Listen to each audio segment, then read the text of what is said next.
ta'lim tashkilotlarida registrator ofis faoliyatini tashkil etish to'g'risidagi Oliy ta'lim fan va innovatsiyalar vazirligining 2025 yil 24 fevraldagi 73-sonli buyrug'ini ijrosini ta'minlash maqsadida Urganch davlat universitetida ham faoliyat yuritayotgan registrator ofis faoliyati takomillashtirildi. Xususan, registrator ofis tarkibiy tuzilmasi ikki qismga, ya'ni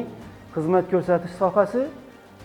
ma'lumotlar bazasi bo'limiga ajratildi. Ayni vaqtda Urganch davlat universitetida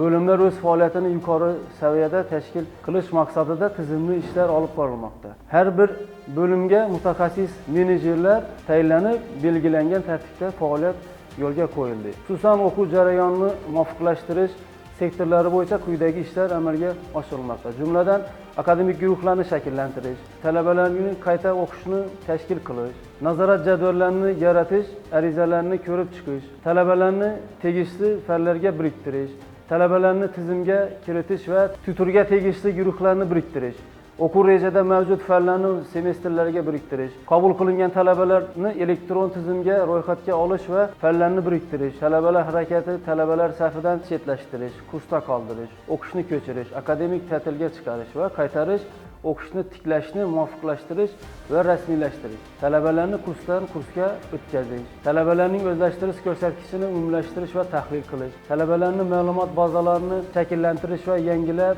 borish, o'qishni bitirgan talabalarning tegishli tartibda rasmiylashtirish, Xemis tizimi orqali talabalar davomatini nazorat qilish, kunlik davomat hisobotini olish va fanlar bo'yicha davomatni monitoring qilish, dars jadvallari hamda joriy oraliq va yakuniy nazoratlar grafikini